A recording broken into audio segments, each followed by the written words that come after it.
Santo Deus, ó Pai, fala e toca com Tuas palavras as nossas vidas. Pois essa é a diferença, ó Senhor, é quando ouvimos as Tuas palavras vindas dos Teus lábios. Pois nem só de pão viverá o homem, mas de toda a palavra que procede da boca de Deus. Então, ó Senhor, nessa manhã nós dizemos: fala, porque queremos Te ouvir. Temos os nossos ouvidos atentos e os nossos corações prontos a receber a Tua palavra, a praticá-la, a vivê-la, a guardá-la como o mais precioso em nossas vidas. No nome de Jesus Cristo. Amém, Senhor, e amém. Hoje é um dia muito especial, por ser um dia comemorativo, Dia das Mães. As Sagradas Escrituras está repleta de relatos de mães extraordinárias. Mães que geraram sobrenaturalmente, como Sara. Mães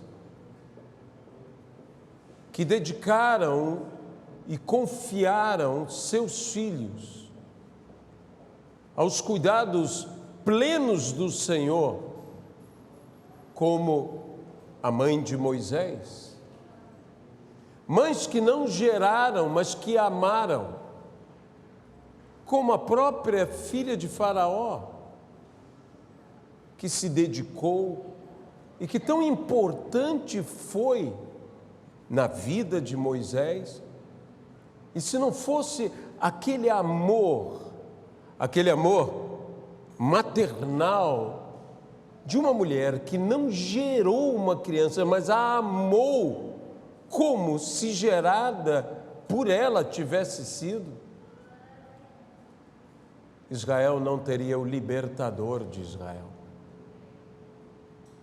Então, amores extraordinários de mães.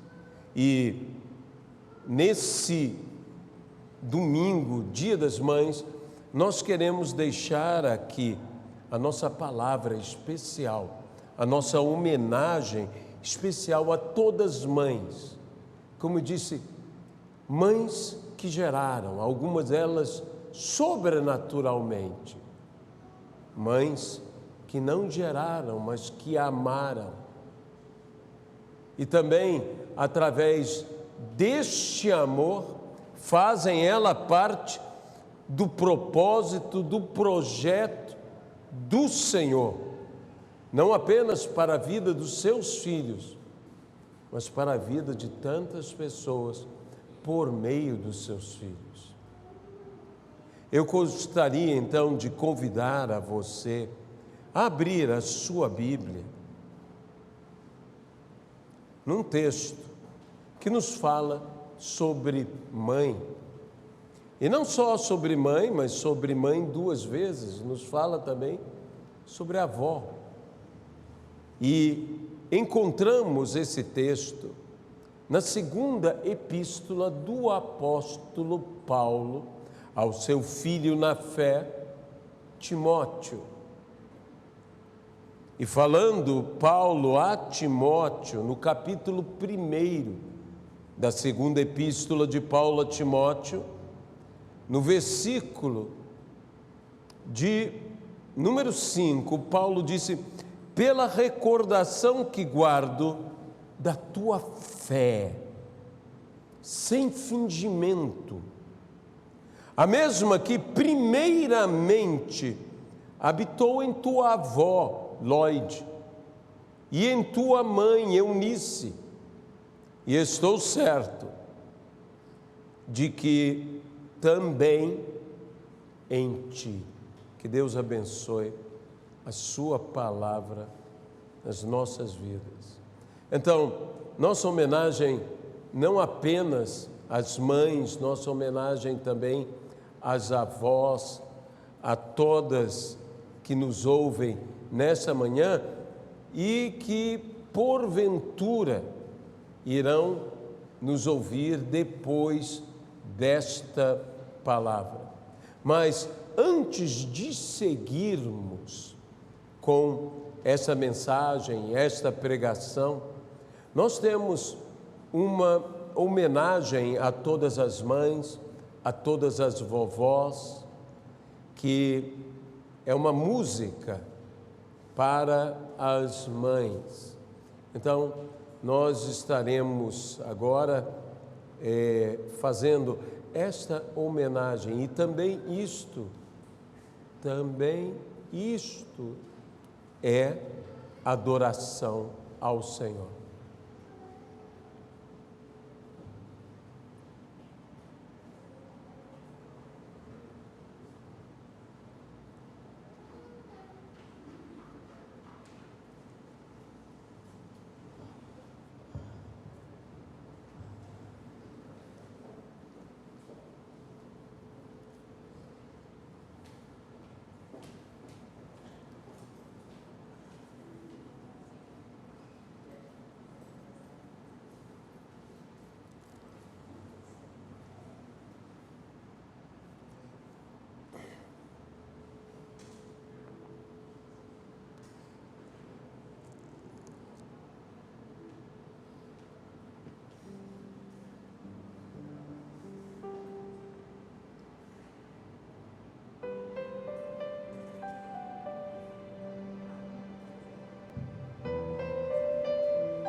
grande escritor, pregador, pastor Orlando Boyer, que escreveu o fenomenal livro Heróis da Fé, no texto dedicado à história de John Wesley, ele disse: se havia um trono nos céus para John e Charles Wesley, os irmãos Wesley, responsáveis por um extraordinário avivamento que aconteceu na Inglaterra, se havia um trono para esses dois homens nos céus, seguramente haveria também um trono ainda mais alto para a sua mãe, Susanna Wesley. A mulher que os inspirou, a mulher que os ensinou, a mulher que viveu exatamente essa experiência relatada e, digamos assim, imortalizada nas Sagradas Escrituras. Porque, veja bem, a Bíblia diz: passará céus, passará terra, mas as palavras do Senhor não passarão jamais, permanecerão. E para a eternidade, aqui é dito, como Paulo então disse, aquela fé que primeiramente habitou em tua avó e em tua mãe, e eu estou certo que também habita em ti. Uma fé sem fingimento, uma fé autêntica, uma fé genuína, uma fé verdadeira. É interessante quando nós pensamos numa fé autêntica, numa fé sem fingimento, numa fé verdadeira. É a mesma fé que é dita sobre a verdade a respeito de Jesus. Jesus, que falou a respeito de si mesmo, dizendo: eu sou a videira verdadeira. Uma fé verdadeira em uma videira verdadeira. Mas, porventura, existiria alguma videira falsa? Então, do que se trata uma videira verdadeira? A expressão verdadeira significa, literalmente, que não mente. Uma fé que não é mentirosa, uma fé que não é fingida, uma fé que não é hipócrita, uma videira que não mente. E o que é uma videira que não mente? A expressão bíblica é cujo fruto não mente. Literalmente é dizer que não decepciona. Que o que você busca nesta videira, você encontrará nesta videira. Uma fé verdadeira é uma fé também que não decepciona. Que o que você busca nesta fé, você encontrará nesta fé. Essa é a fé que devemos manifestar. Esta é a fé que mães, que avós devem não só viver, mas inspirar. E quando inspiram, transmitem. O próprio John Wesley, e eu compartilhei isso até esses dias, o John Wesley dizia que ele aprendeu mais a respeito de Deus com sua mãe do que com todos os teólogos da Inglaterra. Ele aprendeu muito mais com sua mãe do que com todos os teólogos em sua vida. porque nela ele viu uma fé autêntica, uma fé verdadeira, uma fé genuína, uma fé que não é decepcionante. Como uma falsa fé pode ser decepcionante, mas uma fé genuína, ela é contagiante. Ela é contagiante. Uma fé genuína é aquela fé como a fé de Davi enfrentando a Golias. Talvez muitos desprezassem, talvez muitos descressem de Davi, olhando a Davi e comparando Davi ao desafio de Davi. Mas Davi tinha uma fé autêntica. Davi tinha uma fé verdadeira. Eu sempre digo que a maior arma de Golias não estava com Golias, estava com o povo de Israel, que era um medo que o povo de Israel tinha de Golias. A maior arma do adversário não está com o adversário, não está com o nosso inimigo. A maior arma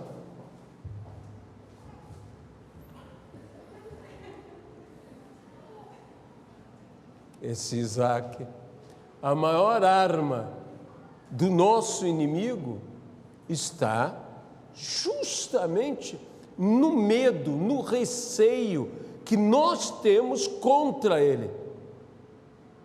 Mas por que Davi não tinha esse medo?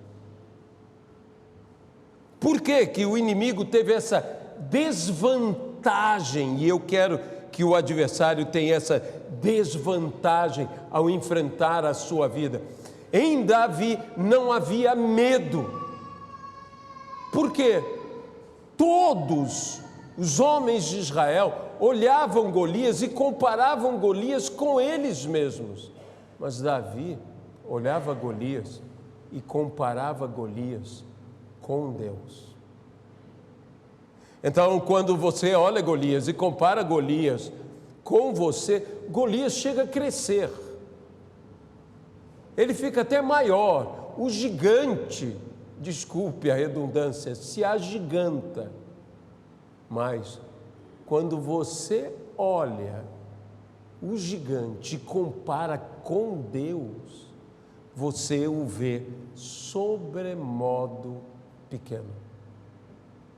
De modo que aquela fé genuína, aquela fé que Davi tinha, triunfou, porque esta é a vitória que vence o mundo, a nossa fé.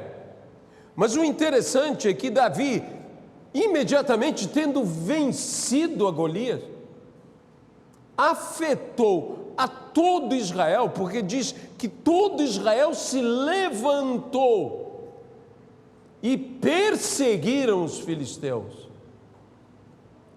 A vitória de Davi, ela deu o start para que todo o povo de Israel buscasse também sua própria vitória. Então, foi uma fé que eu diria contagiante, foi uma coragem contagiante. E em tempos de tamanhos contágios e contágios de coisas destruidoras, como estamos necessitando de sermos contagiantes de coisas boas. Como Davi triunfando, Davi vencendo, como a avó e a mãe de Timóteo afetaram, contagiaram, inspiraram aquela fé que primeiro havia nelas.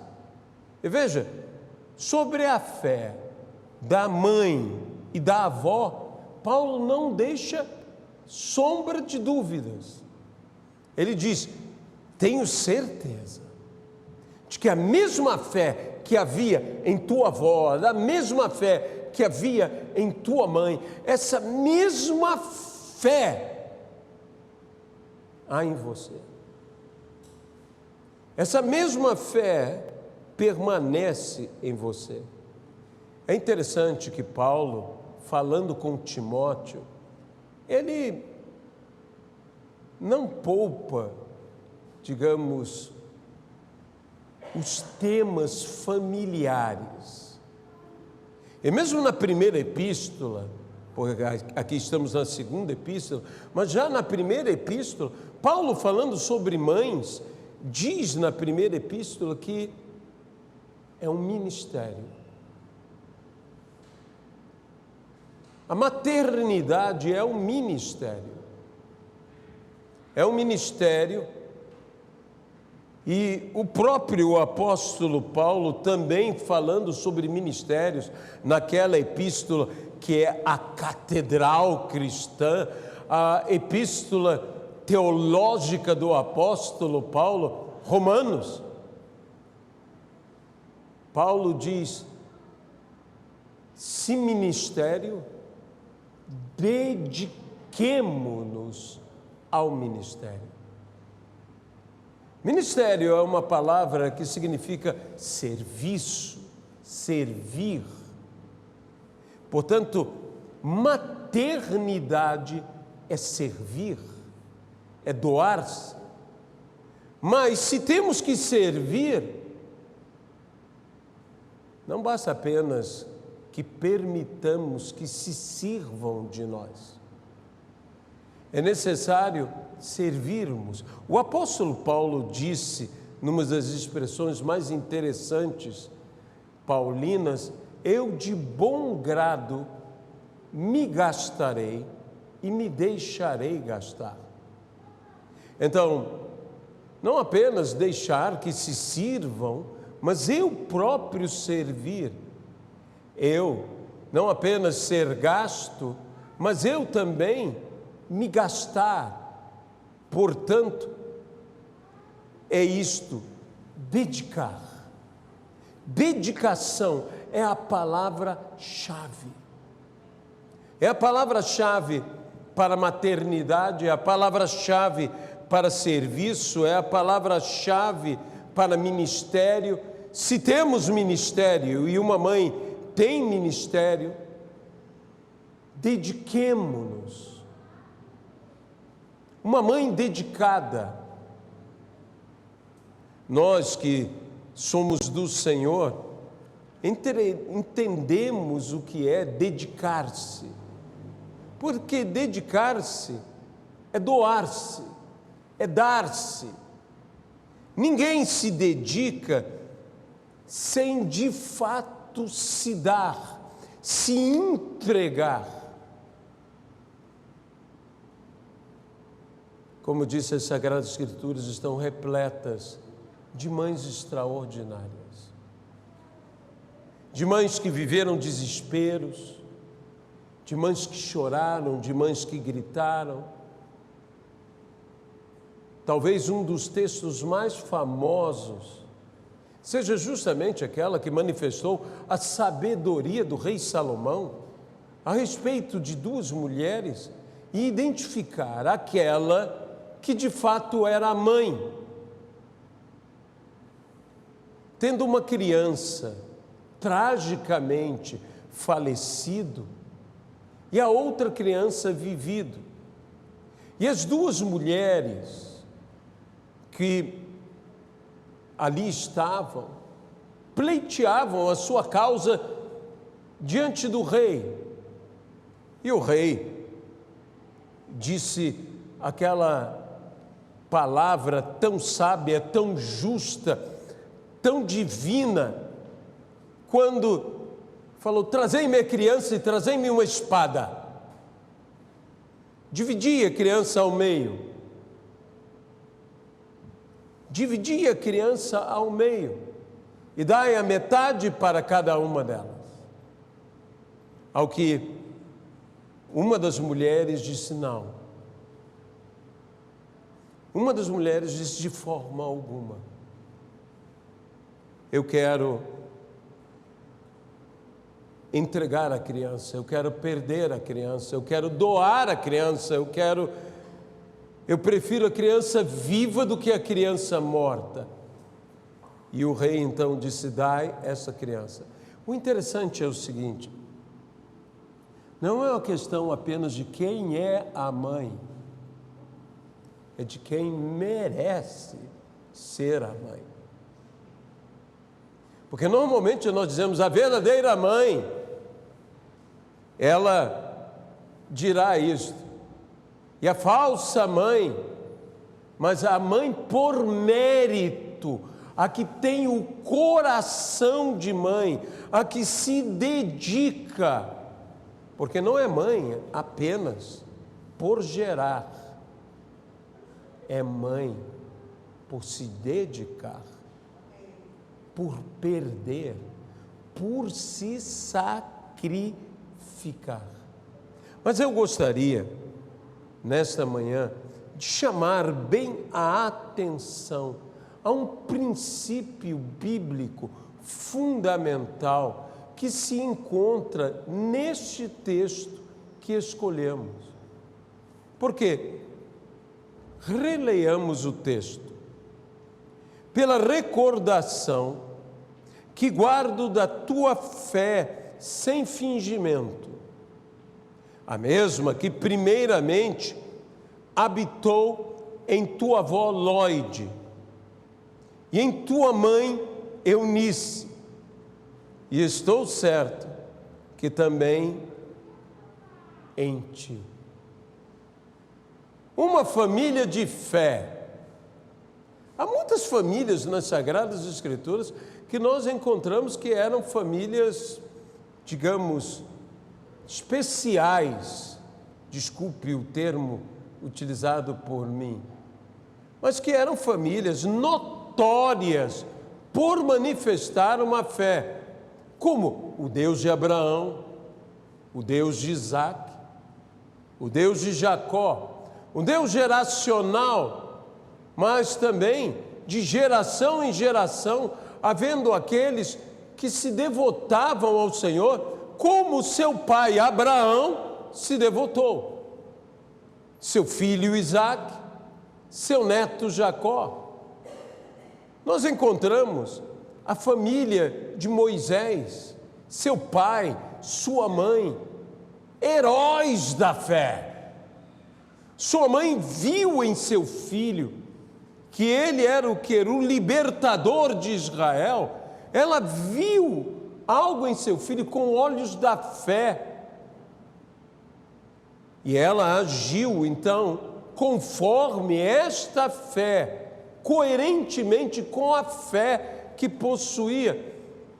E que família extraordinária, porque é uma família que não apenas gera um Moisés, pois se tivéssemos apenas um Moisés, já seria algo tremendo, mas uma família que gera um Arão, uma Míriam, um Moisés.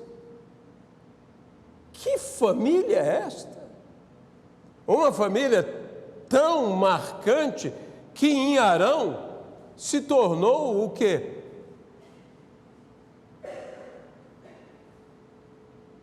A sequência sacerdotal, familiar, de pai para filho, de pai para filho, de filho para neto e assim por diante.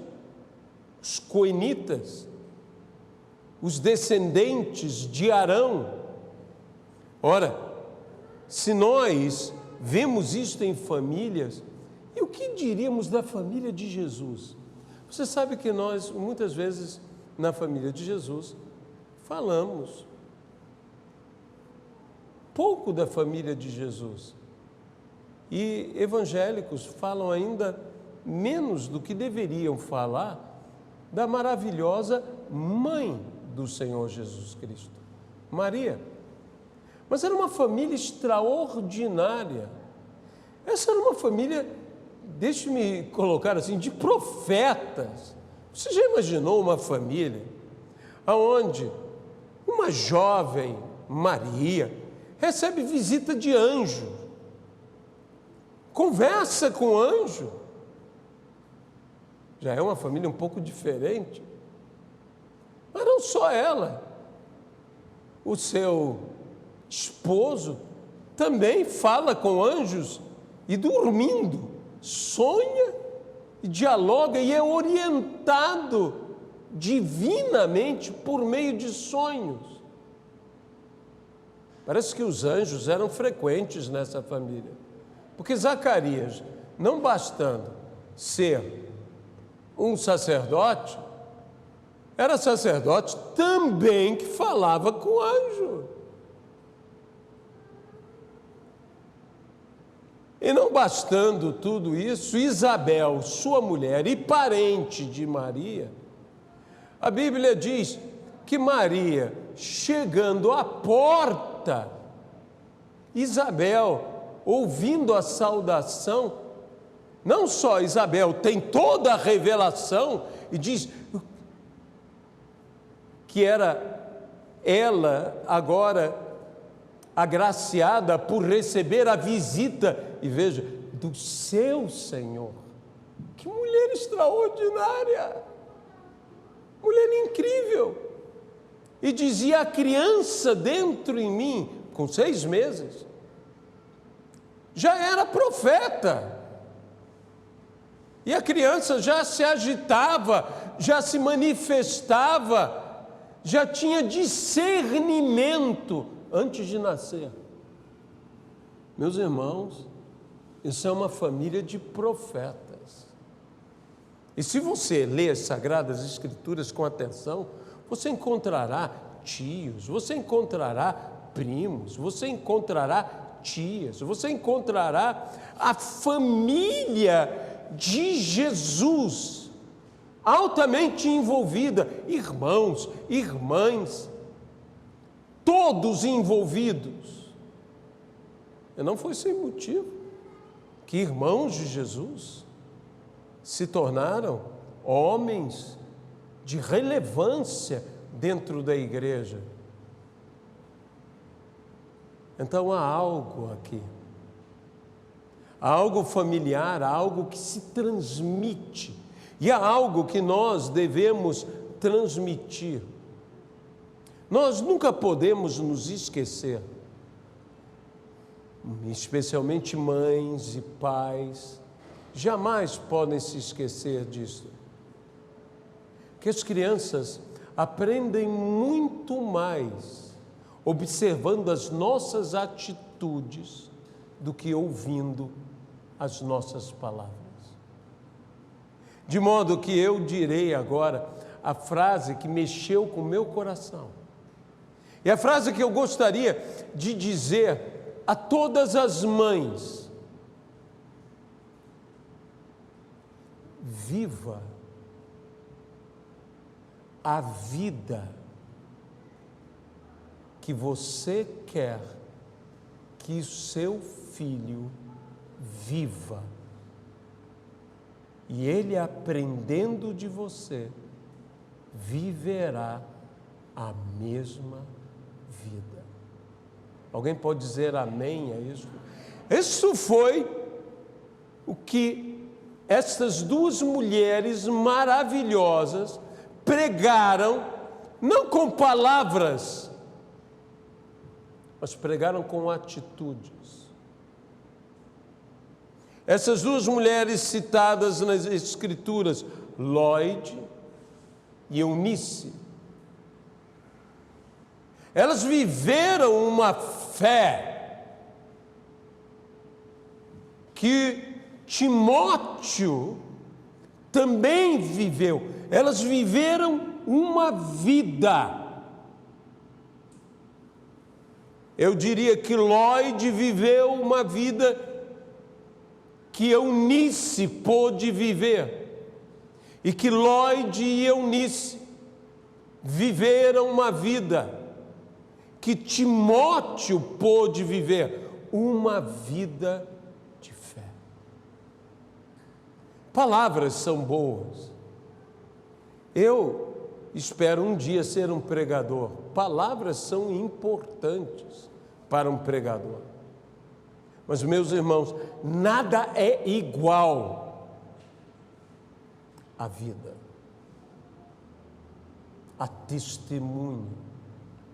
Pode não ser eloquente ou retórico, mas se vive aquilo que transmite, aquilo que fala, tem uma autoridade. A Bíblia diz que Jesus Cristo não falava como os fariseus, como os escribas. E então diz a própria palavra, porque ele falava como quem tinha autoridade. Literalmente, o sentido do texto, não há para onde fugir disto, ele falava o que vivia. Jesus disse: perdoa os seus inimigos. E a sua primeira palavra na cruz foi: Pai, perdoa-lhes. Jesus disse: orai por eles. E veja que Jesus intercede e ora por eles na cruz. Por isso as palavras de Cristo tinham autoridade. Por isso a fé de Lloyd, de Eunice e inclusive de Timóteo não era uma fé fingida, era uma fé verdadeira. Por quê? Porque era uma fé vivida. Viva a vida que você deseja que seu filho viva, e ele viverá. Não apenas ensine, não apenas oriente, não apenas repreenda, tudo isso é importante. Mas saiba que ele e todos nós aprendemos pelo exemplo. Aprendemos pelo exemplo. Se nós desejamos de fato, e deveríamos fazer isso, seria algo tão interessante, quando pegamos aquela criança, quando a olhamos, e quando sonhamos naquele momento que seguramos uma vida gerada por nós, uma vida nascida. Sonhamos toda uma vida para aquela criança.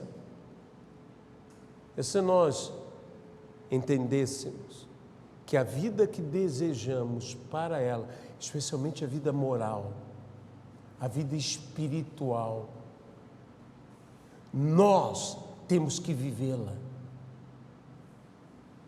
Nós temos que vivê-la. Você sabe que uma das mulheres que pregadores, e especialmente nós pregadores nos púlpitos, falamos muito mal de muitas pessoas. Eu não sei por que nós temos esse costume, mas infelizmente nós temos esse costume de falar mal. E não estou falando apenas daqueles que falam mal de A, B ou C, mas falamos tanto mal de tantas pessoas nas Sagradas Escrituras, e deveríamos estar buscando uma visão, talvez mais de esperança, mais de fé, mais de amor, de cada um deles. Uma das pessoas que nós,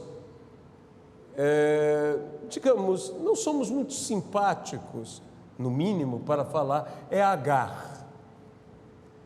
Como nós falamos mal de Agar. Mas se nós pararmos para analisar, que culpa tem Agar em isso tudo?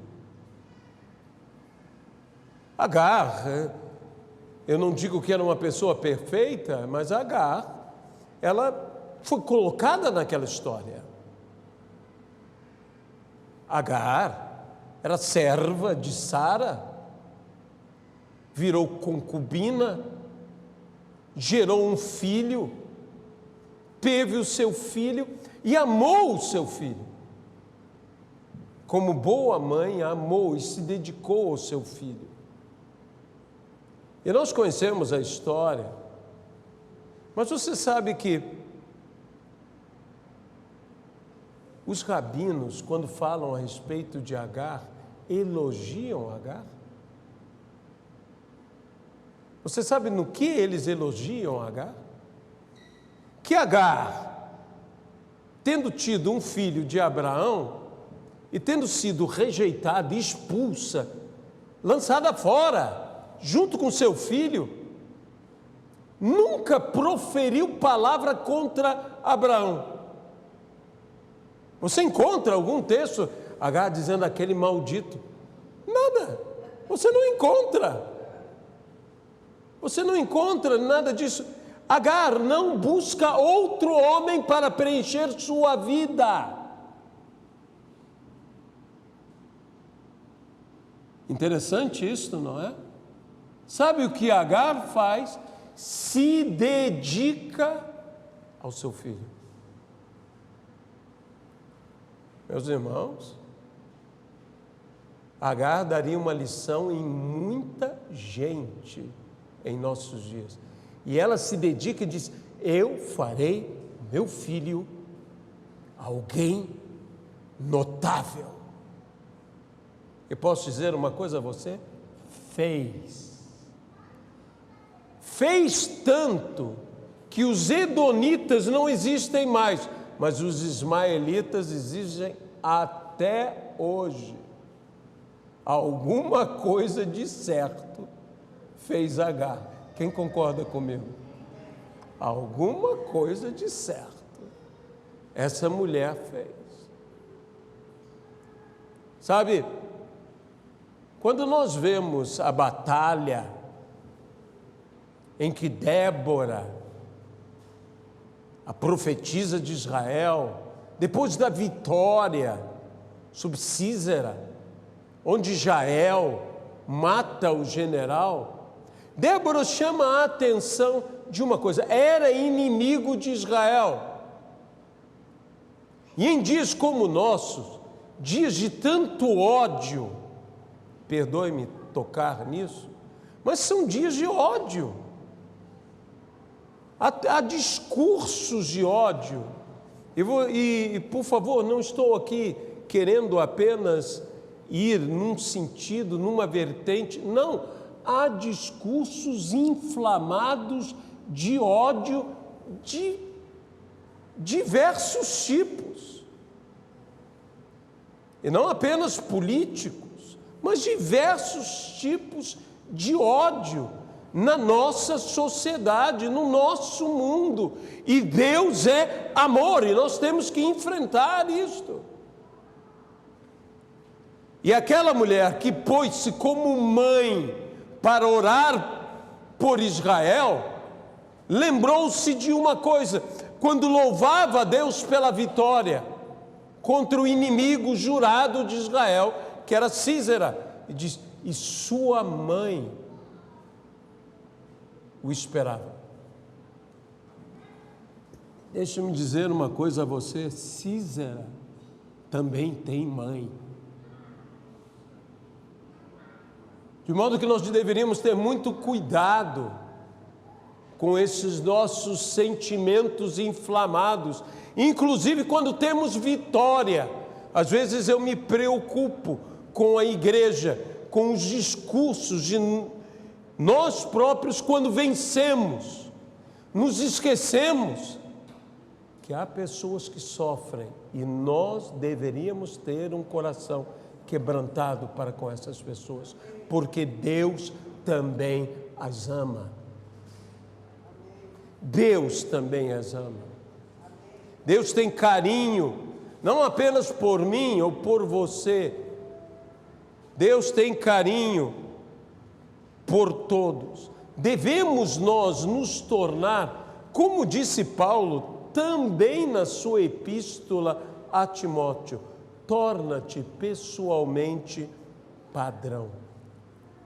Se queremos afetar, mães, se vocês querem que seus filhos vivam uma vida exemplar, saibam que, em primeiro lugar, vocês ensinam sendo padrão. Não digo isso apenas à mãe, digo ao pai, digo a todos nós, mas, especialmente hoje, eu digo à mãe esta palavra que Deus colocou no meu coração: viva a vida, vida de fé, que você deseja que seu filho um dia viva. Não fique esperando apenas que ele viva. Não é à toa que Moisés, que Arão, que Miriam foram quem foram, porque quando eles olhavam os pais que tinham, eles viam uma fé a tal ponto que Deus, ao falar com Moisés, já Moisés aos 80 anos, disse: eu sou o Deus do teu pai. O Deus do teu pai. Eu vejo em ti a mesma fé que eu via em teu pai. Eu sou o Deus do teu pai. Eu sou o Deus de Abraão. Eu sou o Deus de Isaac. Eu sou o Deus de Jacó. Mas o mais importante, eu sou o teu Deus. Porque no mesmo discurso, vários versículos depois, Deus diz: eu serei o teu Deus. Eu serei o teu Deus como eu fui o Deus do teu pai. Eu serei o Deus dos teus filhos como eu fui o teu Deus. A mesma fé que se encontrou em tua avó, a mesma fé que se encontrou em tua mãe, eu estou certo. Paulo disse: eu não tenho dúvida alguma que essa mesma fé está em você. Você tem a mesma fé, porque fé se transmite e incredulidade também.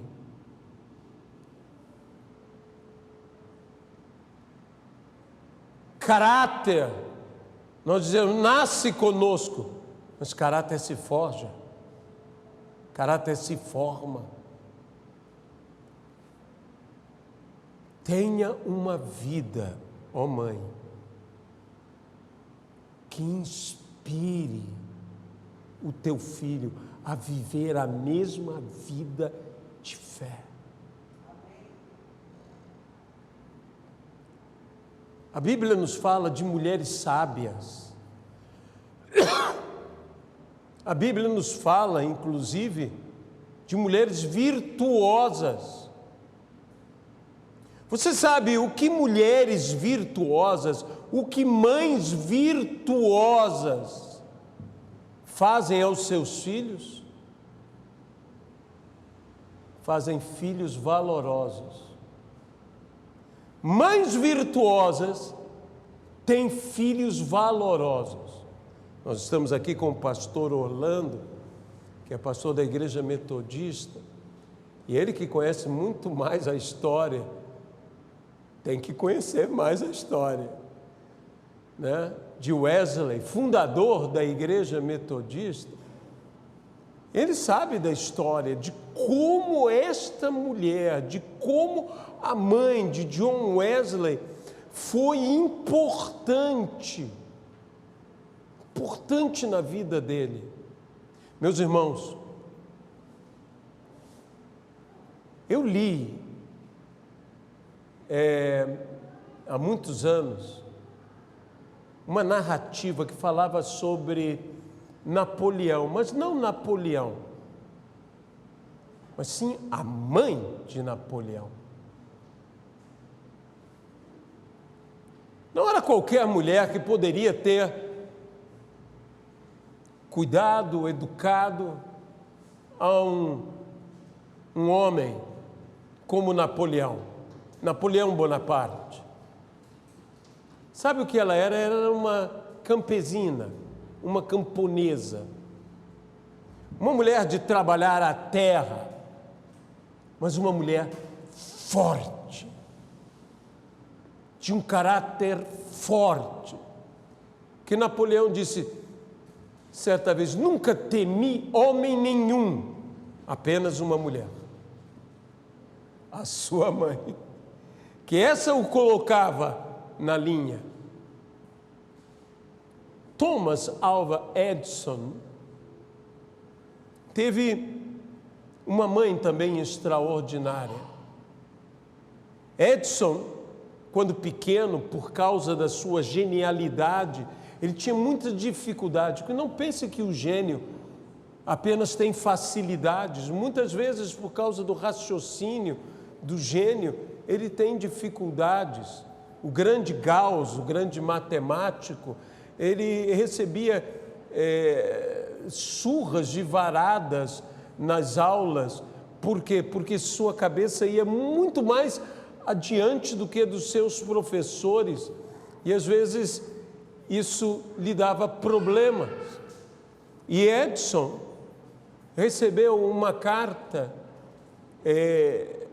sua mãe, no caso, recebeu, e ele perguntou: mamãe, o que diz a carta? E a carta dizia que ele era tão desatento, era tão problemático, que ele jamais chegaria em lugar nenhum e que a escola o estava banindo. E a mãe de Edison, então, lendo a carta para ele, disse: não, é que você é tão inteligente que você não pode ficar nessa escola. E de agora em diante você ficará em casa e eu é que te ensinarei. E dali, aquela mulher viveu uma vida para que o seu filho vivesse aquela vida. E surgiu um homem genial. Mas um homem genial que foi fruto de uma mulher genial. E meus irmãos, grandes homens de fé, grandes mulheres de fé, grandes pessoas de fé, como Timóteo, são filhos e netos de mulheres extraordinárias de fé. Viva a vida de fé que você deseja que seu filho um dia venha viver. Vida viva, e digo eu às jovens, digo eu às moças, digo eu às não casadas: vivam antes de terem filhos. Sejam mulheres inspiradoras, que impulsionem as futuras gerações. Sejam uma Lloyd e uma Eunice, como a igreja precisa de Lloyds, como a igreja precisa de Eunices, como a igreja precisa de avós, como a igreja precisa de mães e de avós que vivam uma vida que afetem seus filhos, seus netos. Não pense porque você afetou o seu filho que isso acaba. Sabe, fala-se muito sobre amor, e com isso eu quero terminar. Fala-se tanto sobre amor, amor, amor, amor. Amor conjugal. Eu amo minha esposa. Eu tenho certeza que eu amo minha esposa. E não ponha dúvidas que eu amo a minha esposa. Mas um dia, ou eu ou ela, iremos passar, Deus nos levará. E aí, o nosso amor desaparecerá?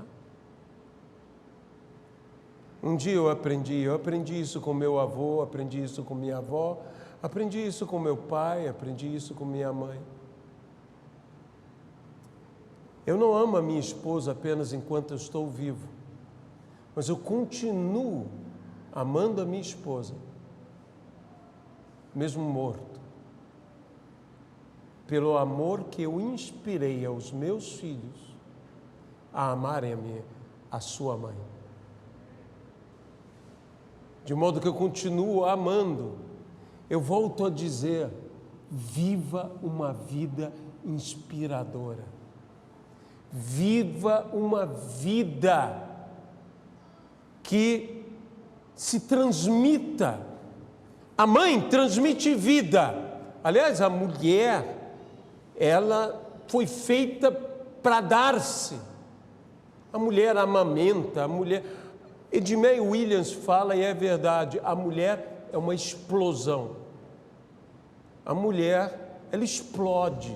Eu não estou falando de gênio, eu estou falando a mulher explode. Tudo na mulher é assim, é uma explosão. Tudo é vida na mulher. Os costumes da mulher, como a Bíblia diz, são uma explosão de vida. Aquilo não é explosão de morte, é explosão de vida.